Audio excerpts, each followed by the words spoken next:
Hello guys, welcome to my channel. Last data বাংলাদেশের cricket জন্য প্রচুর ফ্যান্টাস্টিক একটা ডে ছিল।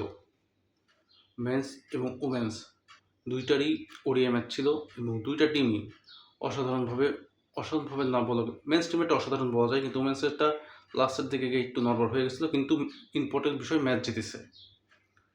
সো এখন মেন্স টিমের কথা বলি। সো মেন্স টিমের আবার বোলিং ডিপার্টমেন্টই ম্যাচ জিতাইছে।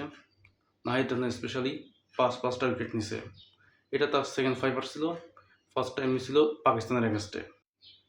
তানজিদ তামিম সে যদি আরেকটু দেখে শুনে খেলতো তাহলে তার সেঞ্চুরিটা কমপ্লিট হয়ে যেত এবং আমরা ম্যাচটা আরও ইজিলি জিতে যেতাম।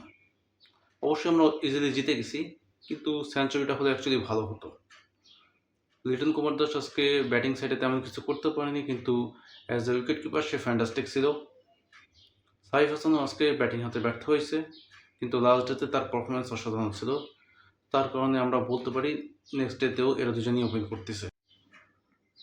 অন্যদিকে আবার নাজমুল হোসেন শান্তর কামব্যাক হয়েছে, সেও 50 করছে।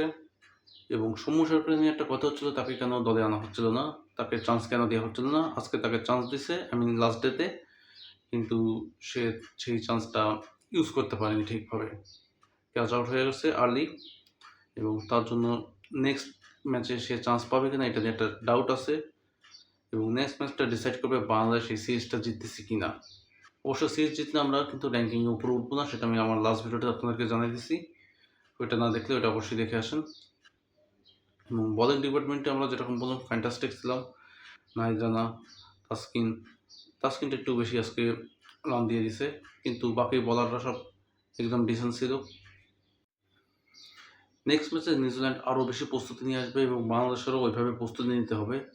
নেক্সট ম্যাচ যেহেতু চট্টগ্রামে সম্ভবত চট্টগ্রামেই হবে, এবং সেখানে ব্যাটিংটা আরও ভালো থাকবে সম্ভবত।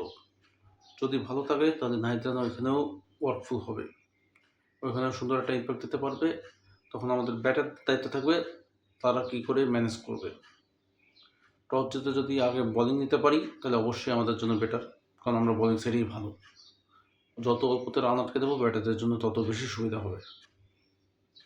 সো আজকের ভিডিওটা এই পর্যন্তই। আশা করি ভিডিওটা ভালো লাগছে। ভিডিওটা ভালো লাগলে অবশ্যই একটা লাইক করে দেবেন, চ্যানেলটাকে সাবস্ক্রাইব করে দেবেন, এবং বাংলাদেশের সকল প্রকারের স্পোর্টসের জন্য আপনি আমার চ্যানেলকে সাবস্ক্রাইব করবেন। Thank you so much for watching.